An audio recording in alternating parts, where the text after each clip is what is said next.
Hey everyone, welcome to the podcast The Initiators. I welcome you to the 7th episode of this podcast with one and only international chess master and first FIDI senior trainer, Mr. Shekhar Sahu.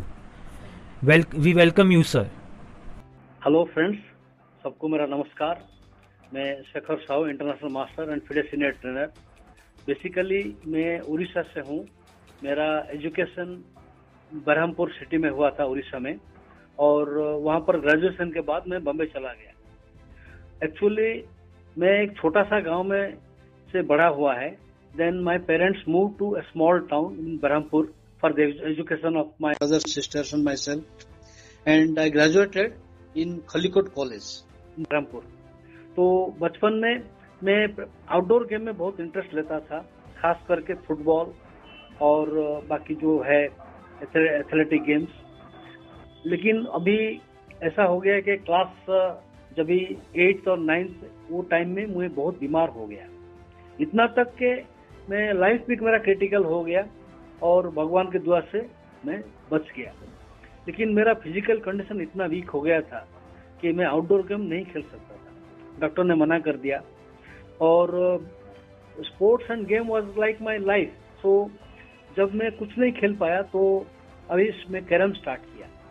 तो एक बार carrom खेलते खेलते मैंने देखा बगल में 2 लोग chess खेल रहे, तो मुझे वो गेम देखते ही बहुत पसंद आया और मैं रिक्वेस्ट किया, मुझे ये गेम का रूल बता दो। वो जो मिस्टर पीताम्बर पात्र करके एक रिटायर्ड आर्मी ऑफिसर थे वहाँ का, सो उन्होंने मुझे बताया और उनको भी चेस में बहुत दिलचस्पी था। तो उनके साथ मैं रोज 7-8 घंटा प्रैक्टिस करता था। इतना कम उम्र में भी बैठ के प्रैक्टिस करना इतना आसान नहीं है। बिल्कुल। और मैंने काफी इम्प्रूव किया, लेकिन उसका भी एक लिमिटेशन था और धीरे धीरे बहुत जल्दी से मैं उनको हराने लगा। सो अभी मुझे पता लगा बरहमपुर टाउन में एक लाइब्रेरी था जहाँ पर लोग चेस खेलते थे। वो टाइम में ऐसा कोई ऑफिशियल चेस क्लब नहीं था। सो एक तेलुगु देशम मीन्स आंध्रा भाषा तेलुगु लाइब्रेरी था जहाँ पर वरांडा में लोग चेस खेलते थे। सो मैं वहां पर गया, लेकिन वो रूल थोड़ा अलग दिखता था मुझे, क्योंकि मैं जो खेलता था वो पुराना इंडियन स्टाइल का गेम था और ये इंटरनेशनल रूल का गेम था।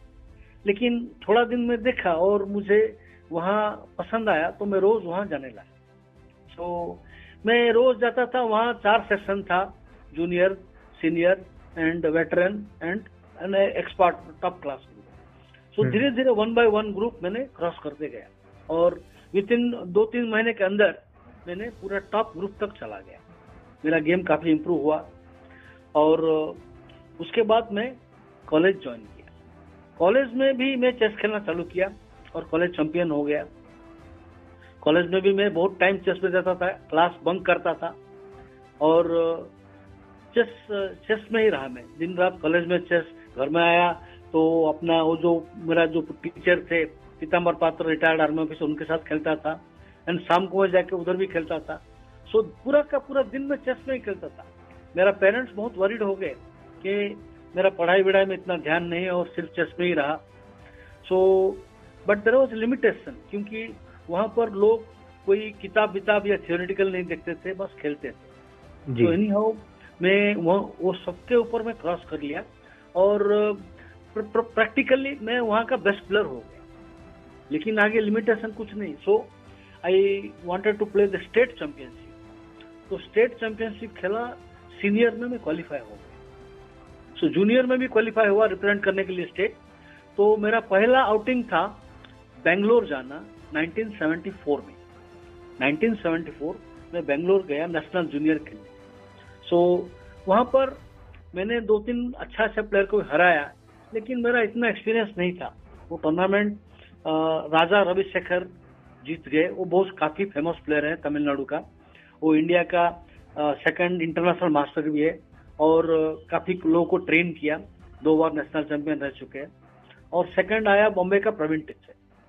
सो इट वॉज गुड एक्सपीरियंस और खास करके मैं बहुत खुश हो गया क्योंकि मुझे बाहर जाने को मिला। पहले हमको बाहर जाने को चांस नहीं मिलता था। हमको देश दुनिया देखना था। सो एक छोटा सा टाउन से निकल के एक सिटी को जाना बहुत बड़ी बात है। मुझे बहुत मजा आया बेंगलोर। वो टाइम में बेंगलोर इतना क्राउडेड नहीं था, पूरा हरा भरा ग्रीन था, रोड्स ब्यूटीफुल, बहुत अच्छा लगा। सो आ गया। देन मैं स्टेट में सीनियर खेला और सीनियर में मैं टीम में आ गया। सो वहां पर नेशनल वो टाइम में बी और ए होता था, आजकल नाम चेंज हो गया, चैलेंजर और प्रीमियर हो गया।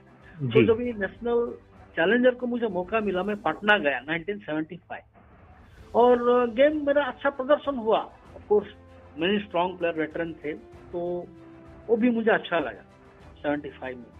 लेकिन अभी आगे का प्रोग्रेस नहीं हो रहा था, क्योंकि मुझे कोई ऐसा मार्गदर्शन के लिए कोई अच्छा नहीं था। सो अचानक मेरे हाथ में 2-3 किताब मिला, कोई वहाँ का वेटरन प्लेयर मुझे 2 किताब दिया और उनमें से काफी सारी मैं टिप्स लिया, बहुत अच्छा लगा। चेस फंडामेंटल बाय जोस राउल कापाब्लांका, फॉर्मर वर्ल्ड चैंपियन, वो अच्छा बुक था। और जेडू मन का एक बुक था, बहुत अच्छा लगा। देन मेरा पिताजी मुझे बोला कि तुम ग्रेजुएशन कंप्लीट करो, आगे जो करना है करो। तो मैंने सोचा कैसे भी करके ग्रेजुएशन कंप्लीट करना है, लेकिन मैं स्कूल कॉलेज क्लास बंक करता था। बिलीव मी के 1 महीना में मैं पूरा 3 साल का कोर्स कंप्लीट कर दिया। Oh wow! एक महीने में दिन रात में दिन को 15 घंटा 18 घंटा बैठता था, क्योंकि मुझे पिताजी बोला ग्रेजुएशन करना है तभी मैं तुमको आजादी दे दे।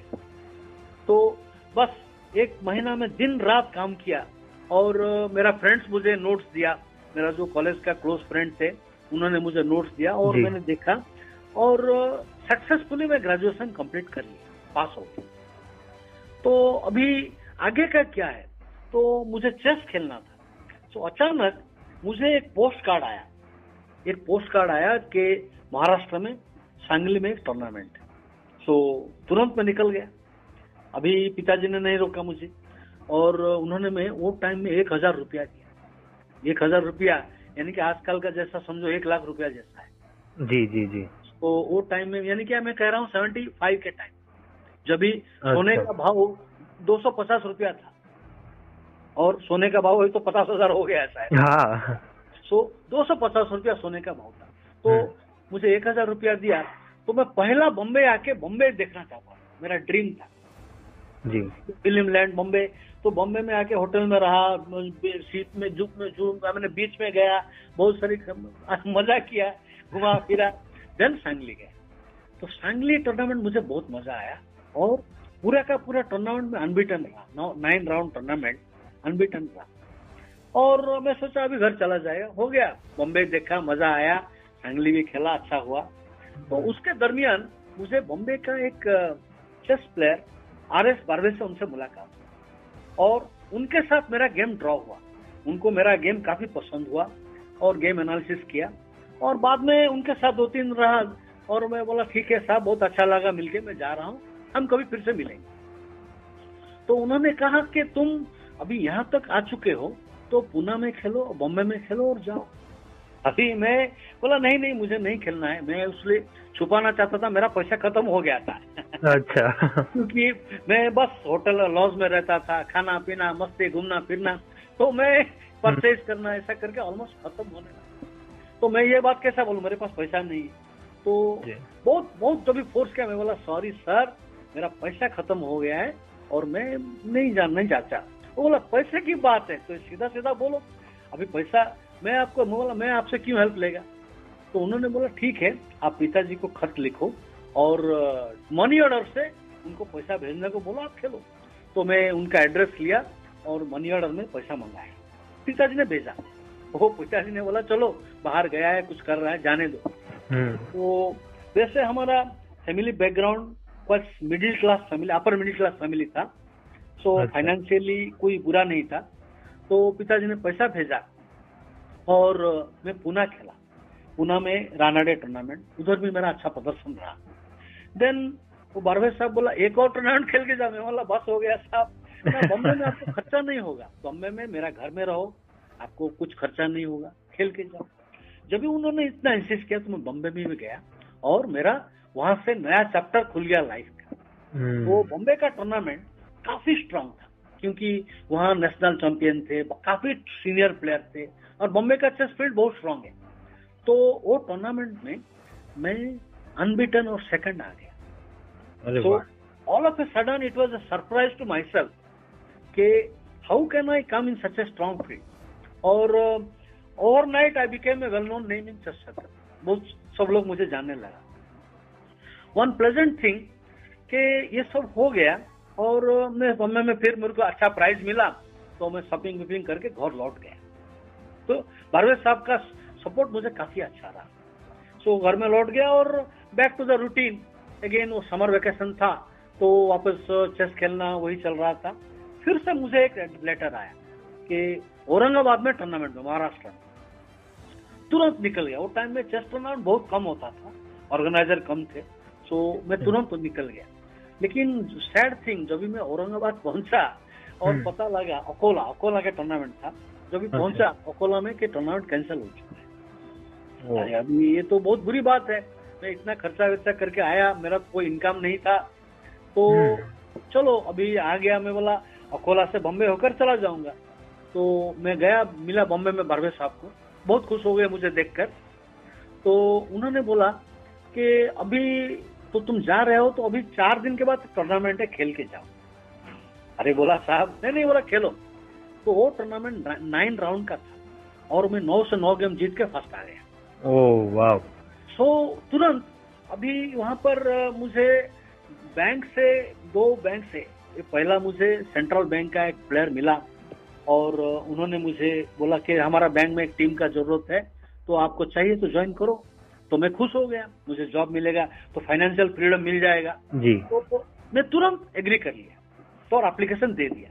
और उन्होंने बोला कि आपको 2 महीना में हम रिक्रूट कर लेंगे, क्योंकि प्रोसेसिंग टाइम जाएगा। तो थोड़ा दिन के बाद यूनियन बैंक ऑफ इंडिया का एक प्लेयर मुझे मिला, मिस्टर MN अभयंकर। बहुत सीनियर आदमी थे, बहुत अच्छा आदमी थे।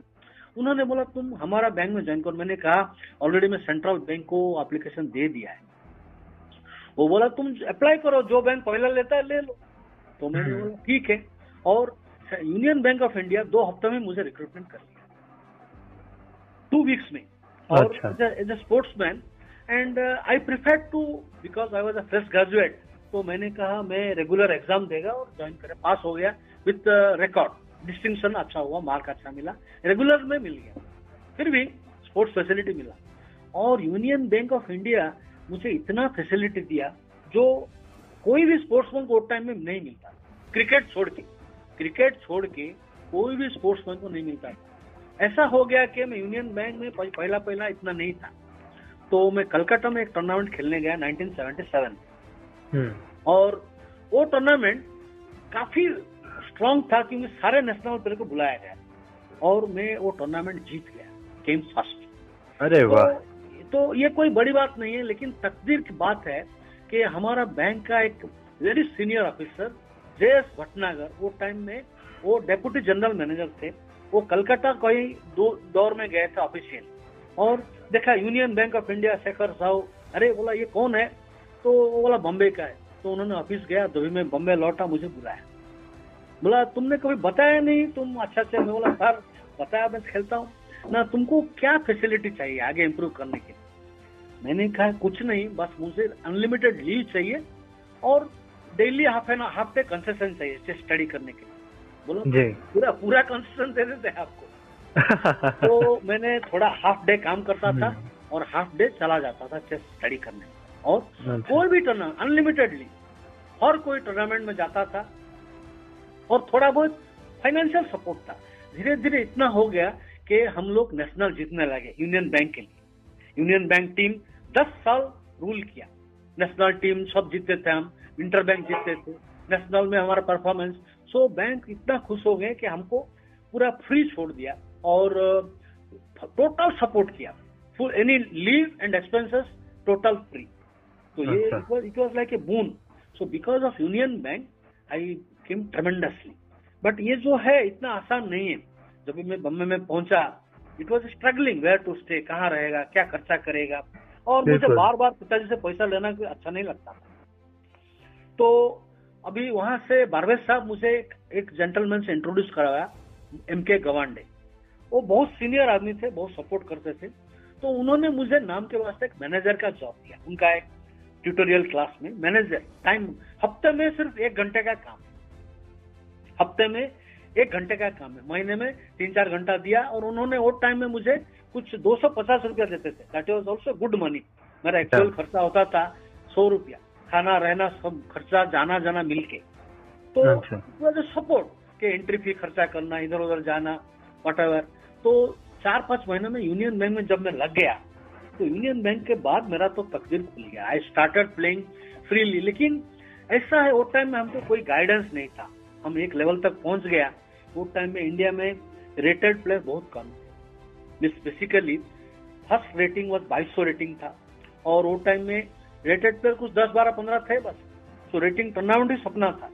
तो संभव मुझे रेटिंग मिला, और यूनियन बैंक का सपोर्ट से मैं इंटरनेशनल टूर्नामेंट खेलने के लिए भी तैयार हो गया। सो क्योंकि आईएम बनने के लिए बाहर जाना जरूरी था। वो टाइम इंडिया में रेटिंग टूर्नामेंट के सीधे बरस में 1-2 होता था बस। अच्छा। सो बाहर जाना जरूरी, लेकिन बाहर जाएगा तो खर्चा बहुत है, बैंक तो इतना सपोर्ट नहीं देगा। तो I started playing near by tournament, Sri Lanka tournament और बांग्लादेश टूर्नामेंट और सिंगापुर, मलेशिया।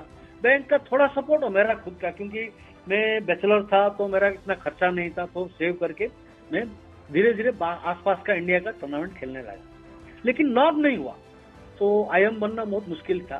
तो मेरा एक स्टूडेंट था बॉम्बे में, वन पारसी लड़की थी, तो वो सरनाज मिस्त्री, वो टाइम में कि उनको फ्री, वो टाइम में कोचिंग वीचिंग नहीं था, मैं डिस्कशन करता था और बांद्रा में रहता था, तो उनको मैं सपोर्ट किया, एनालिसिस वगैरह वगैरह। तो उनका जो अमेरिका में शादी हो गया, अमेरिका चली गई और वहां पर उससे सेटल हो गई।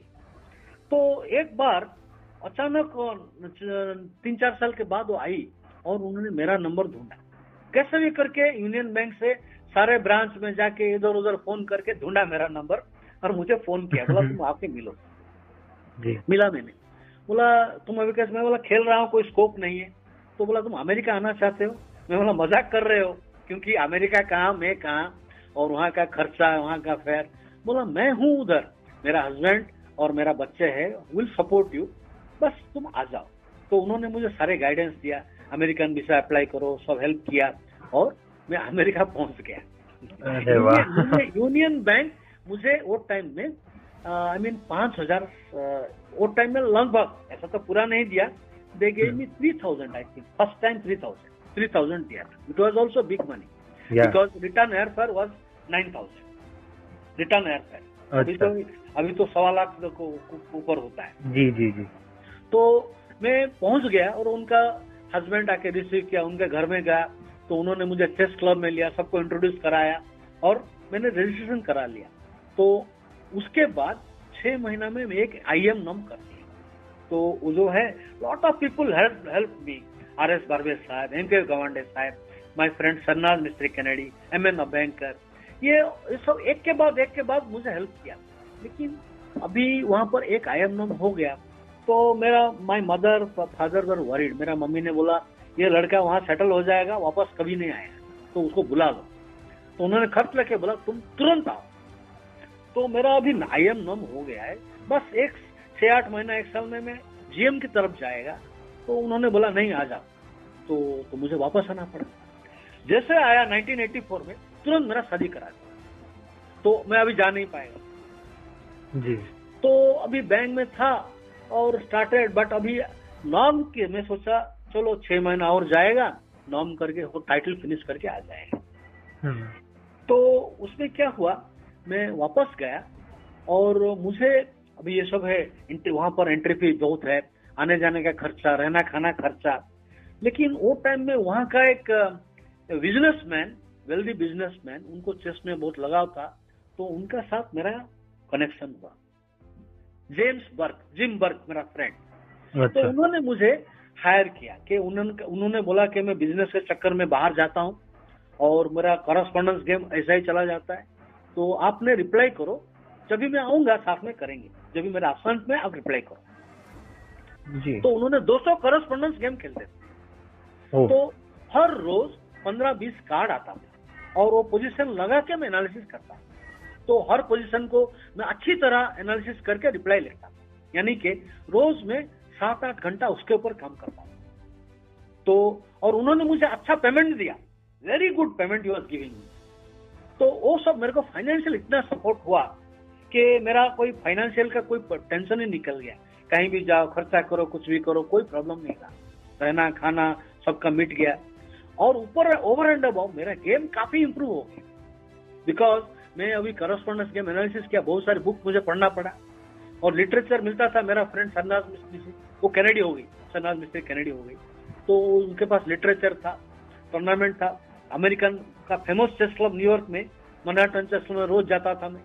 तो all of A became I became very strong. तो वहां पर जाके मैं सेकंड नंबर कर और बहुत हो गया, अभी वापस आ गया। अभी कोई टूर्नामेंट नहीं, आई ट्राइड, आसपास में कोई नहीं। इंडिया में वो टाइम में एक साल में एक ही टूर्नामेंट होता। अच्छा। तो और उसके लिए लंबा लाइन लगता था, क्यों कि किसको चांस मिले। तो उसमें से कि मेरा कलकत्ता में चांस था, मेरा। तो मैं वो टाइम में जब भी गया तो दूसरे को दे दिया। वो टाइम में थोड़ा हर जगह में थोड़ा पक्षपात होता है, लोकल लोग को दे देते हैं। तो वो टाइम में जो federation they give to another player who was below, मेरा रैंकिंग से नीचे था। अभी मुझे बहुत दुख हुआ कि डिप्रेशन, क्योंकि चांस एक बार साल में मिलता है, वो भी गया। तो ऐसा करके मैं सोचा वापस जाएगा अमेरिका। मेरा 2 नाम हो चुका था, तो मैं वापस गया और ये मेरा लास्ट था, क्योंकि वो टाइम में रूल था 5 साल के अंदर कंप्लीट करना है। तो लास्ट 3-4 महीना बचा था, तो अमेरिका गया, मैं वर्ल्ड ओपन खेला और मेरा टाइटल हो गया। और मैं ग्रैंड मास्टर की तरफ भी बढ़ रहा था और चलो टाइटल हो गया। मैं इमीडिएटली नेक्स्ट डे ही फ्लाइट पकड़ के आ गया तुरंत। I didn't want to stay America, तो मुझे इंडिया ही अच्छा लगता था। दो वहां का जो शान शौकत, वहां का जो पैसा ग्लैमर, वो बहुत अच्छा था। तो हो सकता है मैं अमेरिका में रहने से बहुत कुछ पैसा कमाता था, क्योंकि as a chess player also मैं वहां अच्छा कमाई किया, मेरा सैलरी से ज्यादा मिलता था। बट एनीवे, मैं मैरिड था तो वापस आ गया। आई केम बैक इन 1989 में कंप्लीट किया टाइटल और वापस आया। मेरा 1987 में मेरा एक लड़का हुआ था और आके मैंने वापस बैक टू बैंक। इन बैंक में भी कुछ वहाँ का लोकल प्रॉब्लम हुआ, सो मैं उड़ीसा चला गया था सेटल होने के लिए। वहाँ पे मेरे को जो टॉप अधिकारी कुछ तकलीफ दिया, खेलने का प्रॉब्लम किया, तो मैं वापस बॉम्बे वापस आ गया 1991 में वापस आ गया। तो इनके दौरान मैंने नेशनल में काफी नाम कमा लिया। 2 बार नेशनल जो चैलेंजर बोलते हैं, मैं सेकंड आया। 1981 एट कानपुर, 1986 आइजवाल, दोनों बार सेकंड आया। और 1987 मैंने प्रीमियर नेशनल खेला तुमकुर कर्नाटका में, और वहां पर चैंपियन रहे विश्वनाथन आनंद, जो farmer world champion, great famous legend of India, और मैं सेकंड। लेकिन बात यह है कि एक्चुअली मैं टूर्नामेंट जीत सकता था। देयर वाज समथिंग, मैं इतना डिटेल में नहीं जाऊंगा, एक्चुअली मैं टूर्नामेंट जीत सकता था और मैं सेकंड आया। चलो कोई बात नहीं, it was a great achievement. तो मैं इंडिया रिप्रेजेंट करने के लिए बहुत बार मौका मिला। और 1990 वाज द रिकॉर्ड टूर्नामेंट के ऑफिशियल नेशनल चैलेंजर टूर्नामेंट। मैंने 15 राउंड का टूर्नामेंट 11 राउंड में जीत लिया। अच्छा, यानी कि 4 राउंड पहले। ये रिकॉर्ड अभी तक कायम है, अभी अनबीटन है। कोई भी प्लेयर अभी तक वो रिकॉर्ड नहीं तोड़ा। सभी अगर चैंपियन होता है तो लास्ट राउंड को ड्रॉ करके, ऐसा करके टुवर्ड्स एंड तक क्लियर नहीं, लेकिन मैं 4 राउंड पहले क्लियर विनर था। It was peak of my career और मैं अच्छा खेलने लगा। और लेकिन अभी क्या है, वो तो फेडरेशन में बहुत सारी, हर जगह में, फेडरेशन नहीं, हर स्पोर्ट्स में पॉलिटिक्स होता है, राजनीति होता है। बिल्कुल। तो उनमें से वो जो टाइम का जो सेक्रेटरी थे, तो उन्होंने मेरे साथ कुछ अच्छा नहीं किया। उन्होंने मेरा बहुत सारी टूर्नामेंट का चांस गंवा दिया और मेरा टाइटल को भेजा नहीं, बहुत परेशान किया। वो कहना था कि तुम हमारा नीचे रहो, मैं जो कहता हूँ सुनो। और एक पक्षपात के टूर्नामेंट में हमने केस किया, बोला केस विड्रॉ करो, सब कुछ करेंगे। हमने विड्रॉ नहीं किया, तो उधर से मेरा करियर एंड हो गया, प्लेइंग करियर। यानी कि मैं जो सीरियस था, अभी खेला ही नहीं चेस, तो 2-3 साल छोड़ दिया तो टच चला जाता है। 1990 Pondicherry was my last serious tournament. उसके बाद कोई मजा नहीं आया। देन धीरे धीरे मेरा इंटरेस्ट चला गया, तो मैं चेस कोचिंग करने लगा। बैठ के करेंगे क्या, so I started chess coaching. और चेस कोचिंग में पहला फ्री करता था, then slowly I started a professional career. और मेरा पहला सीरियस स्टूडेंट था अहमदाबाद का तेजस बाकरे, वो जो ग्रैंड मास्टर है यहाँ का। जी। तो उनका पिताजी ने मुझे अप्रोच किया और वो मेरे घर पे आके रहते थे। मैं थाना में, बॉम्बे में रहता था, थाने में। और उनका वो आके 2 हफ्ता 3 हफ्ता ऐसा काफी बार आया। और मैं भी उधर अहमदाबाद में आया, उनका घर में रहता था।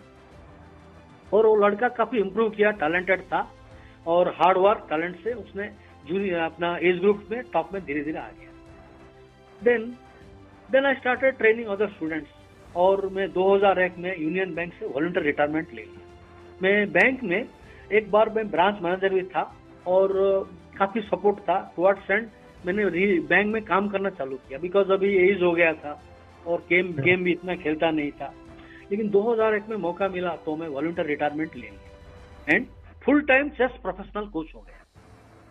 सो कोचिंग करता था, बस रिटायर्ड लाइफ था।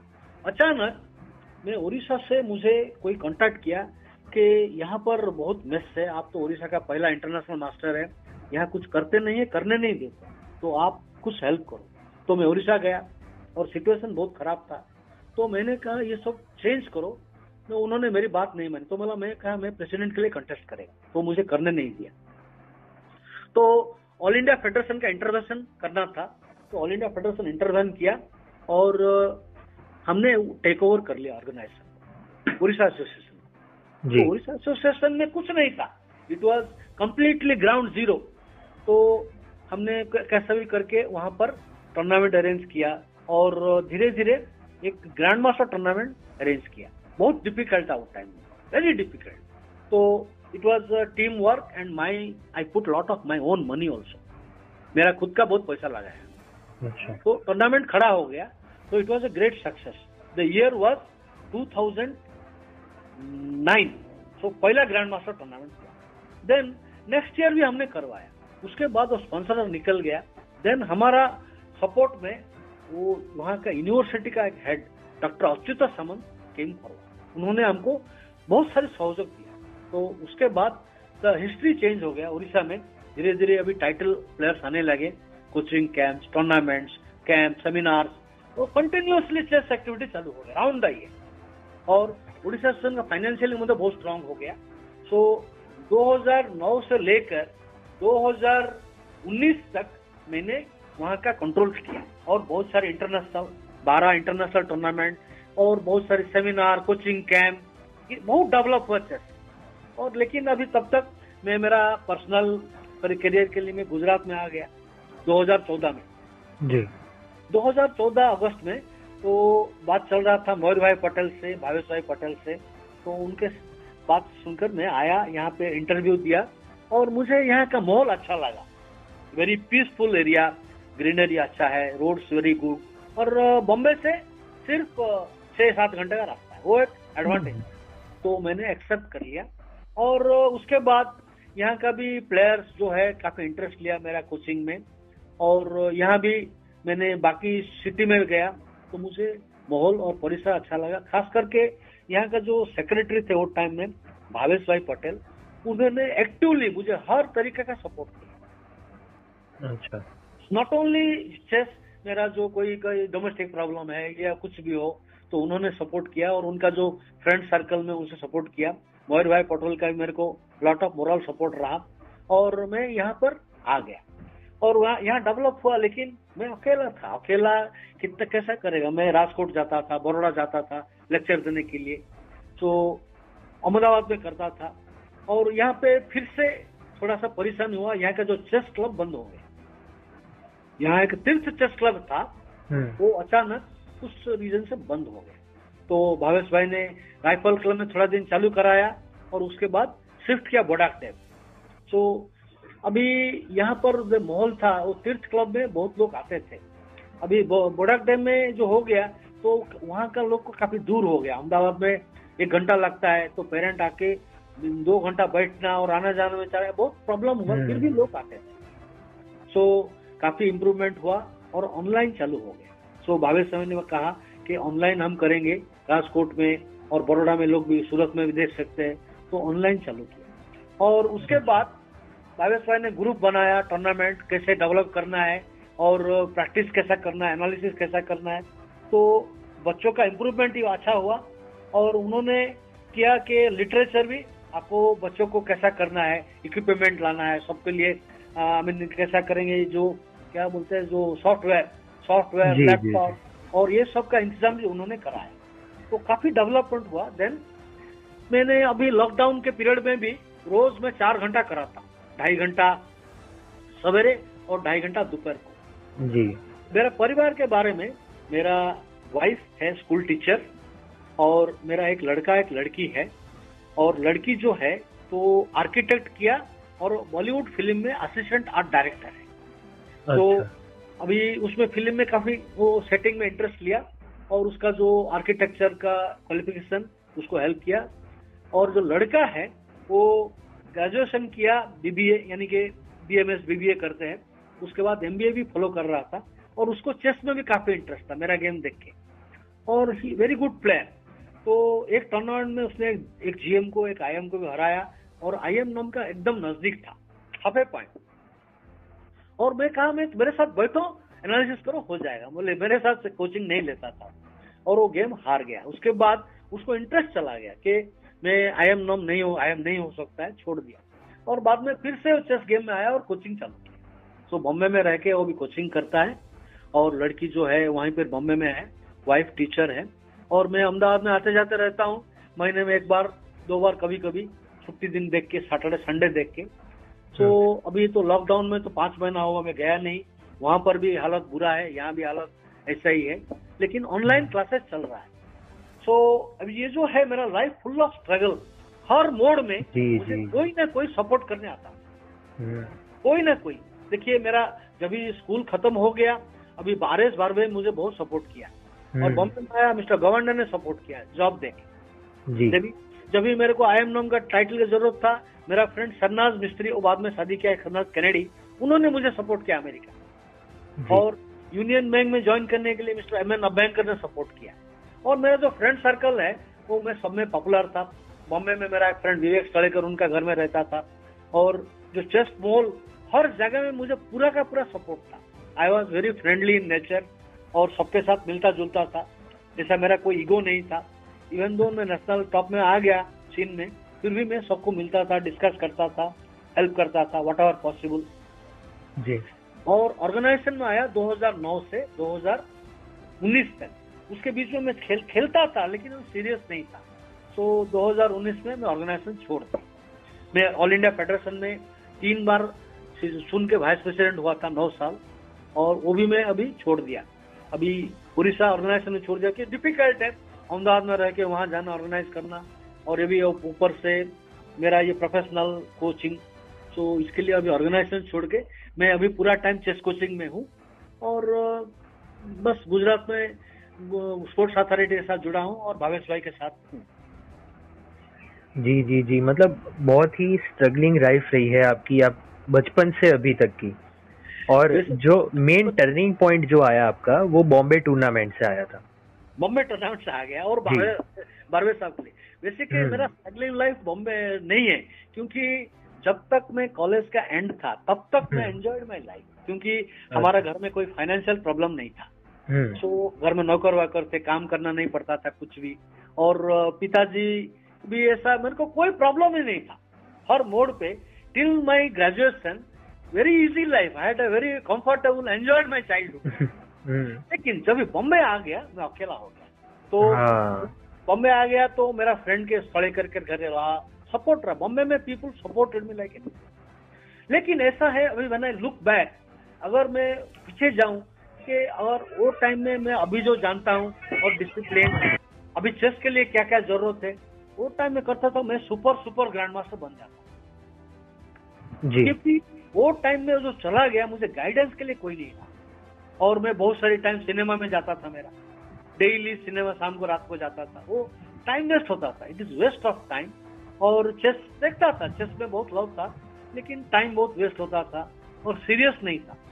सो क्योंकि कैसा होगा, क्योंकि एक मैं 2300 क्रॉस कर आगे हो जाता ही नहीं है। इंडिया में 2300 के ऊपर 4-5 प्लेयर है तो कैसा जाएगा। हाँ। सो इंडिया में अभी प्लेयर ही कम था, सो आई हैड अ सैचुरेशन हो गया, आगे डेवलपमेंट नहीं होता, कितना भी करो उतना ही रहेगा, तो इंटरेस्ट चला गया। लेकिन जो अमेरिका गया वो करियर में टर्निंग पॉइंट आ गया, वहां पर मैं IM हो गया और तुरंत आ गया। शायद अमेरिका में 1 साल और रहता था तो मैं GM हो सकता था, और माय लाइफ में 5 बार मिस किया मैंने GM में, आधा पॉइंट में 5 बार मिस किया, 5 times. So it was really pity. और बेसिकली मैं मेहनत नहीं इतना ही किया, लेकिन अगर मेहनत डिसिप्लिन वो टाइम में करता था तो डेफिनेटली मैं हो सकता था। सो नेवर माइंड, कोई लाइफ में रिग्रेट नहीं है, enjoying life also is important. तो I was also doing journalism, मैं इंडियन एक्सप्रेस के लिए 8 साल काम किया है। अच्छा। तो मैं बहुत सारे आर्टिकल लिखता था, चेस छोड़ के मैं जिम्नाजियम पे आर्टिकल लिखा, चेस छोड़ के मैंने बाकी स्पोर्ट्स का भी लिखा, और चेस का मैं लिखता था आर्टिकल और रिपोर्टिंग, ऐसा सब करता था। सो it was also good experience. अच्छा, सो यस, ये थी IM शेखर साहू की लाइफ स्टोरी, और इसी के साथ हमारा फर्स्ट सेगमेंट जो है लाइफ स्टोरी ये खत्म होता है। So let's start our second segment, that is solving situation.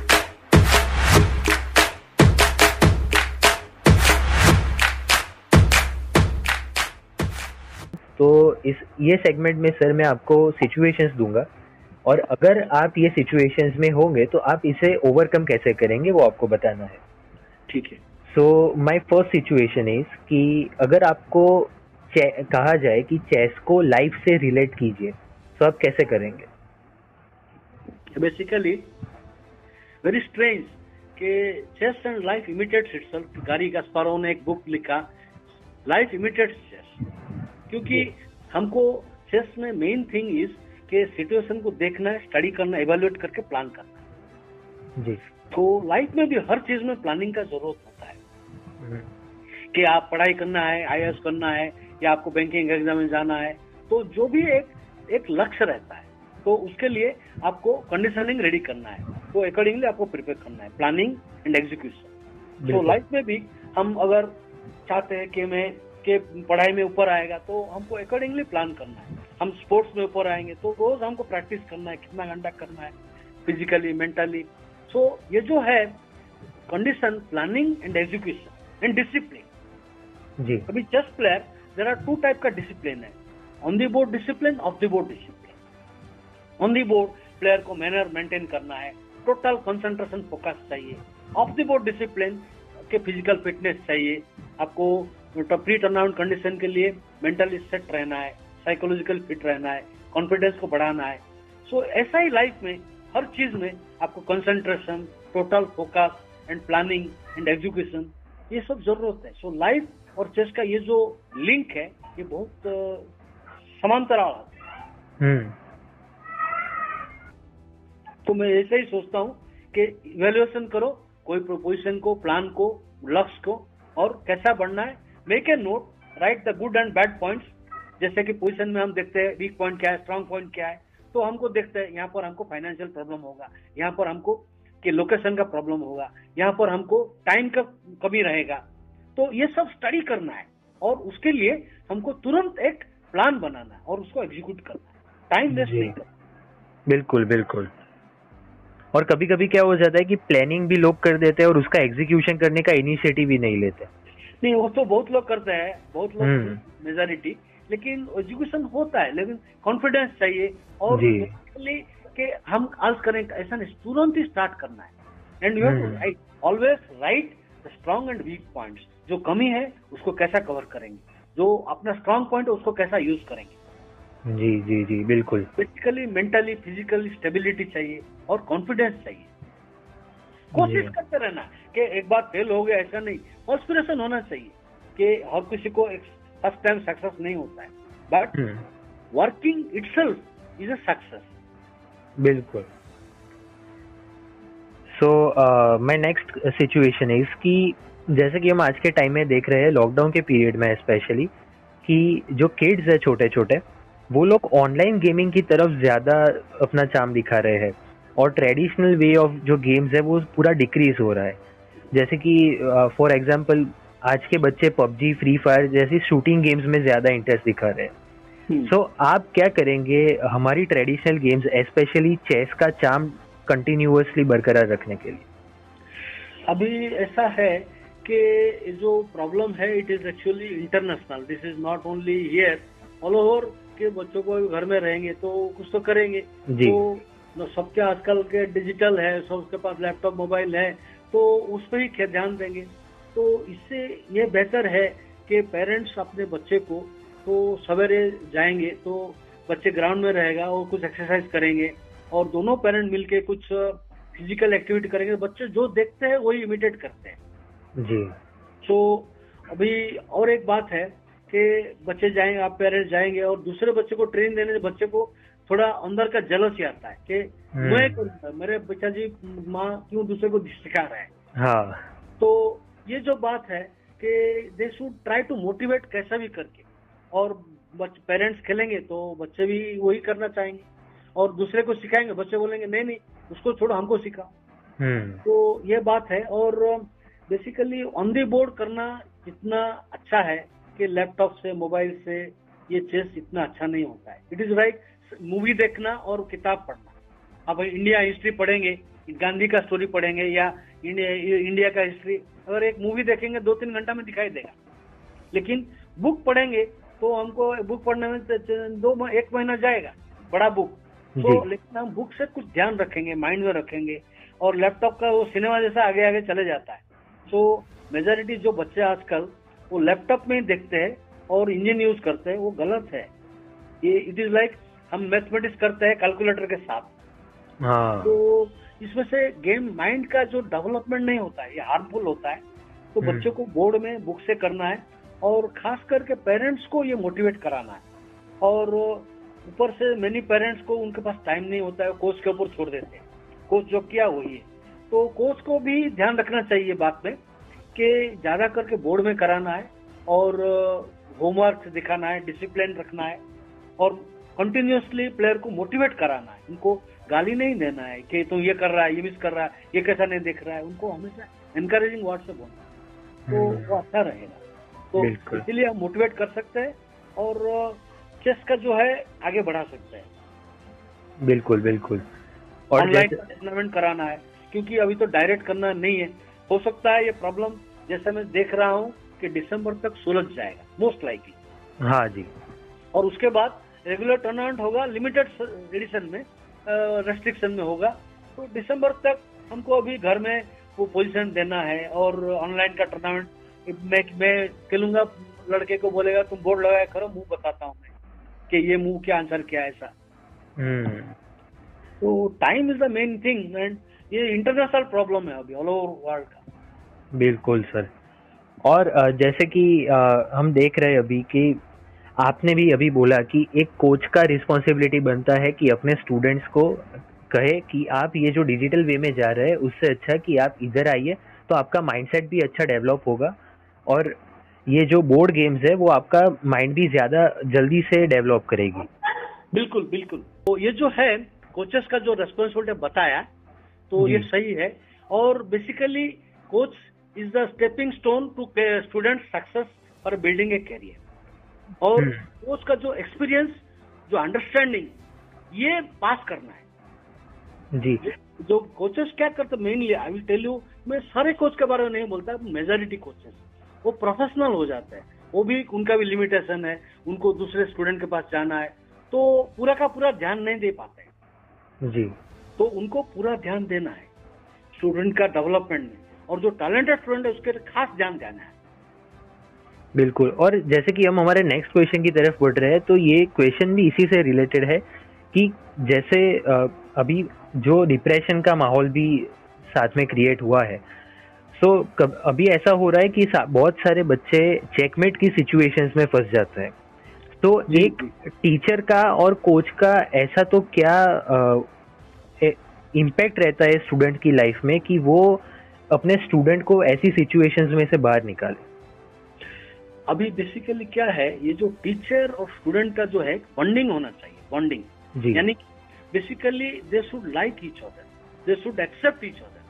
अभी देखिए पेरेंट्स और चाइल्ड का रिलेशन से ये और डीप है। देखिए फॉर एग्जाम्पल द पेरेंट्स जो बचपन में सिखाते हैं वो बच्चा लाइफ लॉन्ग ध्यान रखता है। माँ जो कहती है ये सही है ये गलत है, पिताजी बोलते हैं ऐसा नहीं करना है, सो ये बात उनका दिमाग में बैठ जाता है। बिल्कुल। सो ये जो टीचर जो है तो उनको टोटली डिसिप्लिन कराना है।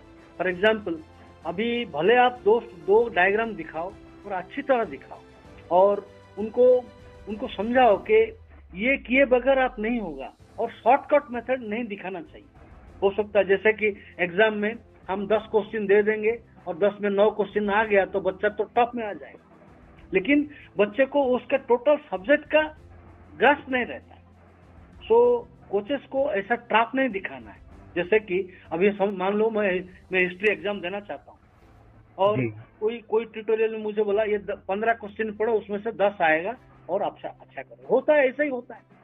तो लेकिन बच्चे को पूरा का हिस्ट्री का ग्रस्त नहीं रहता है, मार्क अच्छा करेगा लेकिन सब्जेक्ट पूरा माइंड में नहीं रहता है। सो ऐसा नहीं होना है कि बच्चे को ट्रैप दिखाना है और उसका फाउंडेशन स्ट्रांग नहीं करना है।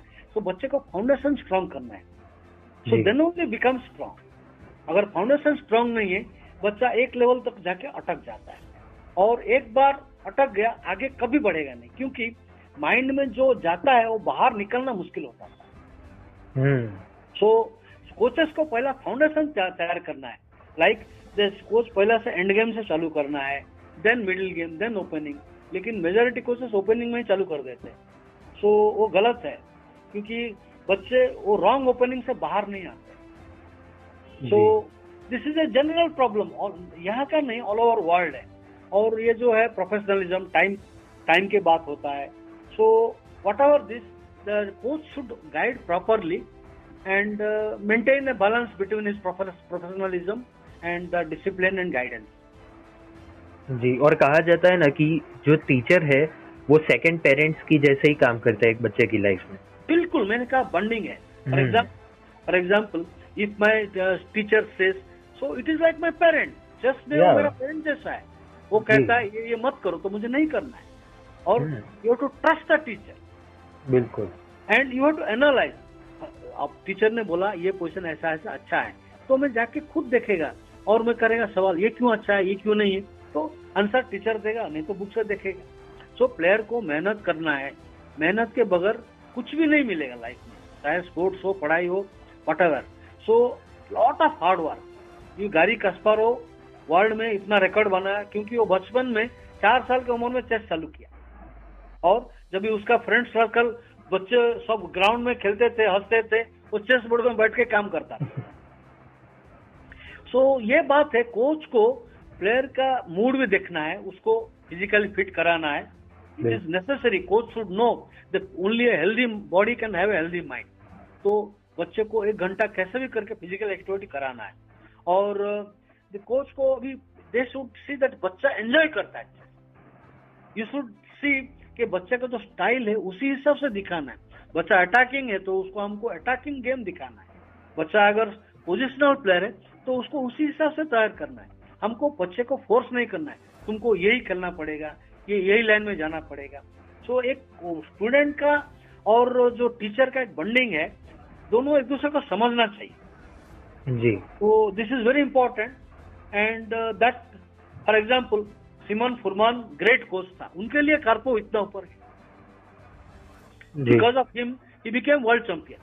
सो there are lot of coaches that have played main role in the career development. लेकिन आजकल ऐसा 1-to-1 कोचिंग बहुत कम है। ये सब जमाना बदल गया कि मेरा करियर में मैं 1-to-1 कोचिंग बहुत किया। सो मेरा स्टूडेंट्स 5 ग्रैंड मास्टर है, 10 इंटरनेशनल मास्टर है, और 2 वुमेन ग्रैंड मास्टर है, और 5 वुमेन इंटरनेशनल मास्टर है। इन सबको मैं 1-to-1 ट्रेनिंग, 1-to-1 ही ट्रेनिंग दिया, और अच्छा हुआ उनका। अच्छा तो मुझे भी अच्छा लगता है, वो काफी आगे जा चुके हैं अभी, और उनका सक्सेस में मुझे भी खुशी मिलता है। बिल्कुल। और बिकॉज ऑफ दैट ऑल्सो मुझे वर्ल्ड चेस फेडरेशन ने FIDE सीनियर, इंडिया का फर्स्ट FIDE सीनियर ट्रेनर मैं हूँ, because of this only, because of this के I achieved success through my students. So bonding of teacher and student तो बताया आपको अभी। बिल्कुल, और इसी के साथ हमारा सेकंड सेगमेंट जो है सॉल्विंग सिचुएशंस ये एंड होता है, and we are moving towards our third segment that is your thoughts.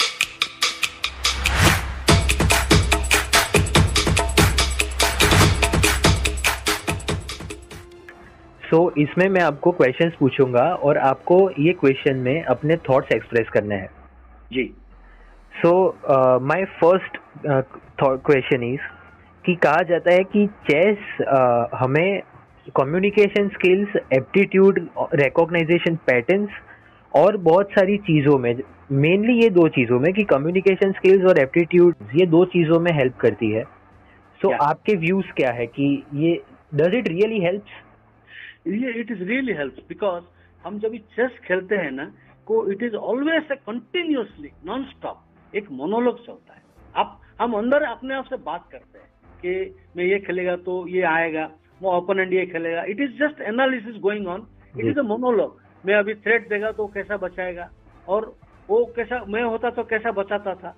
So it is a continuous dialogues go on, that is monologue inside. So player बोलता नहीं है लेकिन mind में वो रहता है। सो नॉर्मली चेस प्लेयर्स जो है ये very good in analysis of a situation और communication, they go right to the point. So communication skill is very good among the chess players. जी, और माय नेक्स्ट क्वेश्चन इज कि what are your views on origin of chess? वैसे actually ये हर जगह में कहते हैं ये चेस इंडिया का ओरिजिन है, करीब करीब सही है, क्योंकि there is also proof. For example अभी इंडिया का जो कोई पुराना बुक में तो 1200 साल पहले एक बुक में चेस का प्रॉब्लम रहा, 1200 साल पहले जी। तो ये जो कहते हैं कि कोई एक ब्राह्मण ने ये गेम इन्वेंट किया और राजा को दिखाया, राजा को बहुत खुश हो गया और उन्होंने जो स्टोरी बताया राजा बहुत खुश हुए। पहला उन्होंने बताया कि गेम का क्यों इतना अच्छा है, तो उन्होंने बताया मुझे अगर ये गेम का समझाना है तो एक स्क्वायर में एक चावल रखो, दूसरा स्क्वायर में 2, तीसरा स्क्वायर में 4, ऐसा करते कर। राजा बोला इतने से बात है तो रखो, लेकिन जब ये आधा ही बोर्ड हुआ तो पूरा होल राज्य का सब राइस खत्म सो अभी इट इज वो गिनने के लिए हजारों 100 लोग बैठे चावल गिनने के लिए और चावल खत्म हो गया। तो चेस का जो है इतना वेरिएशन है तो राजा बहुत खुश हो गए। द गेम का अनलिमिटेड है। सो ये कहावत है। और एक कहावत है कि मंदोदरी ने ये सिखाया था रावण को। जो भी है एक इंडियन गेम है और इंडिया से पर्शिया गया और पर्शिया से ये रशिया में या अदर कंट्रीज में गया। सो और ये जो है शाकमात, शाहमात और पुराना लिटरेचर है, ये दिखाता है कि एक आदमी ने पूरा लाइफ उसका निकाला चेस का हिस्ट्री निकालने के लिए। तो वो एक सिद्धांत में आ गया कि ये चेस इंडिया से ही चालू हुआ, ऑल ओवर वर्ल्ड गया। हाँ, और ऐसे भी कहा जाता था कि चेस पहले डाइस से खेली जाती थी और बोर्ड जिसमें 100 से भी ज्यादा स्क्वायर्स होते थे उसमें खेला जाता था ये चेस गेम। इसके बारे में तो नहीं मालूम, लेकिन जो चेस है पहला इंडियन स्टाइल वो पीस मूवमेंट अलग था। 4 पदातिक था, अश्वारोही, हाथी का था और घोड़े का, हाथी, घोड़ा और सैनिक और ऊंट। सो ये जो स्टाइल ये था और उनका ऊंट का चाल 3 स्क्वायर जाता था, आजकल पूरा जाता है। पॉन मूव 1 जाता था, आजकल पॉन 2 ही जा सकता है। सो सारे पॉन क्वीन नहीं होता था, आजकल सारे क्वीन होता है। थोड़ा रूल चेंज हो गया, लेकिन ये 100 स्क्वायर ये सब मुझे नहीं मालूम, ये शायद कहाँ से दूसरा होगा। So this is not very authentic. जी, सो ये एक कॉमन क्वेश्चन मैं मेरे सारे पॉडकास्ट में पूछता हूँ कि बीइंग अ चेस मास्टर आप हमारी सोसाइटी में क्या कंट्रीब्यूशन देंगे कि जिससे हमारी सोसाइटी को एक आइडियल सोसाइटी बनने में हेल्प हो? अभी ऐसा देखिए, अभी ये जो गेम चेस है ये plays a very important role कि एक तो है ये very interesting and entertaining game और अभी आप एक गेम जीतेंगे तो आपको बहुत खुश आता है, लेकिन जैसा कि म्यूजिक सुनने में लोग खुश हो जाते हैं जी। सो चेस हैज दैट पावर। सो एक बार एक प्लेयर कोई किसी आदमी को चेस अच्छी तरह समझ गया और उन्होंने एक सोल्यूशन निकाला एक प्रॉब्लम का या जीता तो उसको बहुत सेटिस्फेक्शन आता है। लेकिन वो बात है, एक और इम्पोर्टेंट थिंग है, मान लो कोई प्लेयर चेस नहीं खेलता तो उसका जो कुछ तो करेगा, माइंड विल डू समथिंग। जी तो इसमें भी engage in other bad activities like playing with mobile, laptop, Instagram और क्या क्या नहीं है आजकल, जी फेसबुक में है ये, इसमें। सो ये सब टाइम बर्बाद करने से अच्छा जो चेस में है, तो ये अच्छा एक रहता है कि you are getting good mental exercise, number 1। Number 2, हमारा प्राइम मिनिस्टर जो है वो बोलते हैं अगर कोई चेस खेलता है he will not commit suicide, because any time he will analyse the position depression में जाएगा तो मुझे अभी क्या करना चाहिए, एनालिसिस करेगा। So mind will analytical and he will refrain, suicide का रेट कम होता है। और एक बात है, normally in general 99% chess players are good family men, because normally the chess players are not violent normally life में in general, and they do the planning, or they also do some mistakes, they do neglect certain factors for sake of the game. But normally chess players are good family men, they are good husband, good father, and very caring, and also positive attitude always. So chess players, they don't waste time unnecessarily, they come to the point. So chess helps in life to avoid some unwarranted bad things जो है वो निकाल के positive angle में जाते हैं। So I think chess is good. जैसा कि अभी इंडिया का जो एजुकेशन पॉलिसी कोर्स चेंज हुआ, उसमें से they have included yoga and chess, ये बहुत अच्छी बात है। बिल्कुल। Yoga keeping the mind discipline and body fit, and chess keeps your mind gymnasium and also discipline and intelligent. Chess में मेमोरी बढ़ता है, प्लानिंग बढ़ता है, और फोकस एंड कंसंट्रेशन बढ़ता है। So it is a good thing. जी जी जी। सो या इसी के साथ हमारा थर्ड सेगमेंट जो कि है योर थॉट्स ये खत्म होता है। So let's start our fourth segment, that is movement.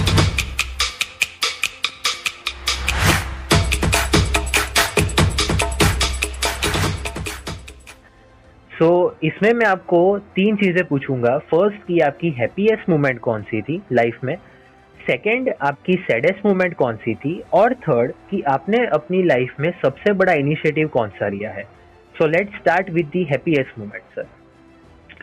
अभी हैप्पीएस्ट मोमेंट जाएंगे तो जब भी मैं 1987 प्रीमियर चैंपियनशिप, वो टाइम नेशनल है तुमकुर कर्नाटका, वो टूर्नामेंट में इंडियन टीम में टॉप में मैं पहले बार आया। So I was second. I was very happy. It was the happiest moment of my life that I am in the top and मैं इंडिया रिप्रेजेंट कर सकता हूँ और इंडियन टीम में मैं हूँ। सो एक प्लेयर का ड्रीम होता है। So it was one of my happiest moment. Really वो बहुत बड़ी बात होती है कि इंडिया को रिप्रेजेंट करने का, और उसमें भी आप सेकंड रैंक पे आ जाए। सो या आनंद जो ग्रैंड मास्टर और फॉर्मर, अभी वो टाइम में ग्रैंड मास्टर थे, बाद में वर्ल्ड चैंपियन हुए। अच्छा, और सेकंड आप थे? हाँ, मैं सेकंड था। अच्छा, अरे वाह। So what was the saddest moment of your life? अभी फिर से saddest moment there is no particular thing, क्योंकि I take it life as it comes, but I missed my GM norm in this Spain. Was a very sad moment, because वो tournament में मैं अच्छा प्रदर्शन किया था और आधा पॉइंट में मेरा मिस हो गया। उससे पहले भी मिस हुआ था, क्योंकि वर्ल्ड ओपन में मिस किया, लेकिन मैं आईएम टाइटल में इतना खुश हो गया था कि जीएम टाइटल नाम मिस हुआ, मुझे इतना दुख नहीं हुआ। 1989 में। लेकिन स्पेन में जो मिस किया 97-98 एरिया में, it was very sad, because उसके बाद मैं सोचा मैं आगे जीएम नहीं बन पाऊंगा, क्योंकि उम्र भी हो रहा है। सो एक प्लेयर का जो एम्बिशन रहता है जीएम बनने के लिए, सो नहीं हो पाएगा। So I missed my chance. So it was very sad at that time, but temporary, but it doesn't matter. या और ज्यादा काफी सारी सिचुएशंस को सैड भी नहीं बना देना चाहिए, मतलब हाँ, और फिर वो आपके मन पे हावी हो जाता है कि नहीं ये मैंने नहीं किया, मैंने, और एक रिग्रेट ले जाता है लाइफ में। जी जी जी। So what was the biggest initiative of your life? अभी देखा जाएंगे तो मैं 1984 में तो मैं अमेरिका गया। इट वाज रियली अनथिंकेबल, क्योंकि अभी मेरे पास कोई सपोर्ट नहीं है, कोई फाइनेंशियल ऐसा नहीं है, और अमेरिका जा रहा हूँ without any clear cut situation, just एक फ्रेंड का कॉन्टैक्ट में। जी। तो दिस वाज इनिशिएटिव, अभी खुद का टिकट अरेंज करना और कि इतना रिस्क लेके इतना बड़ा शहर में जाएगा, कोई हेल्थ का प्रॉब्लम हुआ, अभी रिस्क भी बहुत है, तो टूर्नामेंट का इतना खर्चा है। तो एनी हाउ मुझे सपोर्ट मिला, but the initiative I took was really worthwhile. अगर मैं नहीं लेता था तो मैं नहीं अभी तक आगे लाइफ में कहीं कुछ नहीं कर सकता। लाइक मेनी फ्रेंड्स वो IIM नहीं हो पाए, बहुत स्ट्रांग प्लेयर थे और उनको मौका नहीं मिला। सो सिचुएशन में थोड़ा सपोर्ट मिला, बट मेरा इनिशिएटिव बहुत इम्पोर्टेंट था और वहां जाके इंटरनेशनल टूर्नामेंट में भाग लेना और विथ रिस्क। तो मैं 3 बार अमेरिका गया खेलने में। बेसिकली अमेरिका में 7-8 बार जा चुका हूँ, इंग्लैंड में भी। अच्छा। ऑल ओवर वर्ल्ड में करीबन मेरे लाइफ में करीबन 80-90 times I have gone abroad for playing and coaching. अरे वाह। सो मेरा काफी एक्सपीरियंस है। और लास्ट जो 2 बार गया था ओलंपियाड में एज ए कोच, 2014 में मैं गया था ट्रम्सो में एज इंडियन वुमेन टीम का कोच बोल के, और 2018 में मैं गया था इधर बातुमी में। सो वर्ल्ड फेडरेशन स्पॉन्सरशिप था। World federation gave me almost money and expenditure, go there. So ये जो है काफी अच्छा रहा, लेकिन जगह अगर मैं अमेरिका नहीं जाता था वो कुछ नहीं हो सकता। बहुत रिस्क लिया मैंने, क्योंकि मेरा जॉब का रिस्क था। मैं जॉब छोड़ के जा रहा हूँ, तो बैंक ने फिलहाल मुझे छुट्टी दिया, लेकिन कितना देगा, 1 साल का छुट्टी दिया। सो वो भी एक रिस्क था, और ऊपर से वहां का रहना खाना वो सब खर्चा। Any how the second time जब अमेरिका गया तो मेरे जेब में सिर्फ $2 था जब मैं न्यूयॉर्क में लैंड हुआ। अच्छा। $2 लेकर तो मैं पहुंच रहा हूँ अमेरिका। लेकिन मुझे मालूम था कि चेस क्लब जाने के लिए $1 काफी है और घर आने के लिए $1 काफी है। $2 में काम हो जाएगा और I will make money there. I will do coaching, playing tournament. मेरा मेन इनकम था प्लेइंग ब्लिट्ज गेम। अच्छा। यानी कि 5-5 मिनट का जो गेम है ना, हाँ। वो बिट बेट गेम्स था मेन, और easily I was making money. So bet game खेलना और कोचिंग करना, तो उसमें से आई सर्वाइव। इनफैक्ट मेरा जरूरत था जो है हर महीना में, समझो मेरा जरूरत $300-400, मैं $1200 कभी कमाता था। अरे वाह। तो it was enough sufficient money मेरे पास रहता था जी। So it is important, the initiative is very important life में। Suppose a boy likes a girl, he has to take the initiative and go and tell I love. नहीं तो ऐसा ही रह जाएगा। जी बिल्कुल। तो बुक में लिखेगा आई लव यू, वैसा ही रह जाएगा बुक में। जी तो जी। Boy has to take initiative हर चीज में। बिल्कुल। You go in politics, you go in organisation, you have to take. अभी ऑर्गेनाइजेशन में गया and I took the initiative कि मैं ग्रैंड मास्टर टूर्नामेंट करना है, ये सपना है।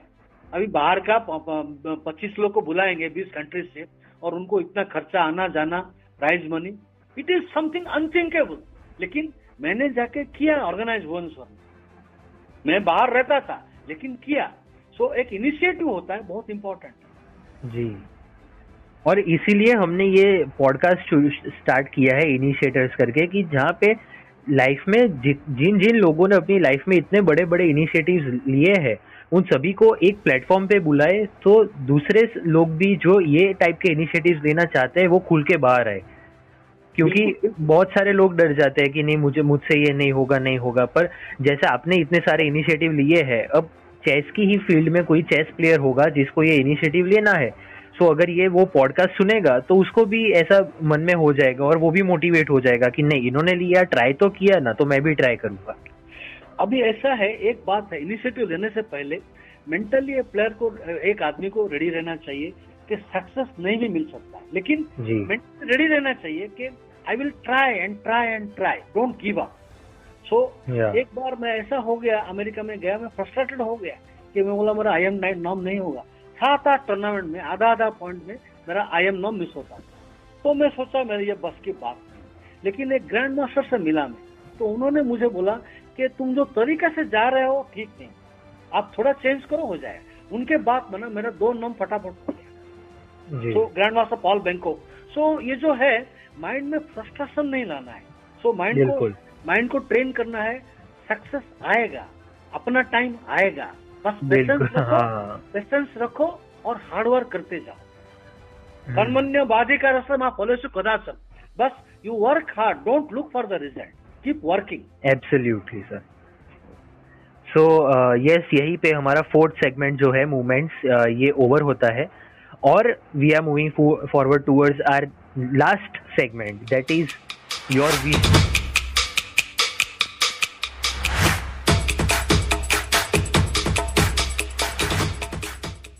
सो सर, आपका विजन क्या है और आपका ड्रीम क्या है? मेरा एक्चुअली विजन है कि मैं लास्ट, अभी तो मैं कोच, फुल टाइम कोच हूँ. मैं लास्ट तक मेरा लाइफ का कोचिंग ही करते रहूंगा. और I basically like to write. I like write books. I like to, so basically ये जो है टाइम नहीं होता है और मेरा टेक्निकली मेरा टाइपिंग वेकिंग इतना स्पीड नहीं है. तो अभी नया चीज लाया कि ये जो लॉकडाउन के बाद वीडियो से चालू हो गया. सो ये एक रिवोल्यूशन जैसा हो गया मेरा माइंड में कि अभी बिना लिख के मैं वीडियो भी बना सकता हूँ चेस का बुक. सो ये जो मैं वीडियो अभी तैयार करूंगा, मैं सोचता हूँ मेरा माइंड में बहुत सारी है चेस का, काफी वीडियो में बनाऊंगा. That is maybe 1000 hour का मेरा टारगेट है. अरे वाह. 1000 आवर वीडियो बनाऊंगा, like a syllabus, like a development. So this is one of my ambition and vision जो है. मैं सोचता हूँ मैं अगर मौका मिले तो टीम को तैयार करूंगा सो जो इंटरनेशनल लेवल पे जा सकते हैं.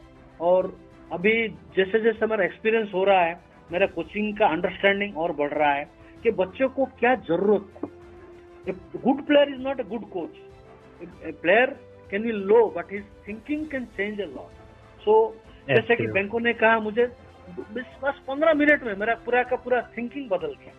सो it is very important the coach की कोचिंग हिसाब से मुझे अच्छा टैलेंट को आगे बढ़ाना है और वीडियो कुछ क्रिएट करना है.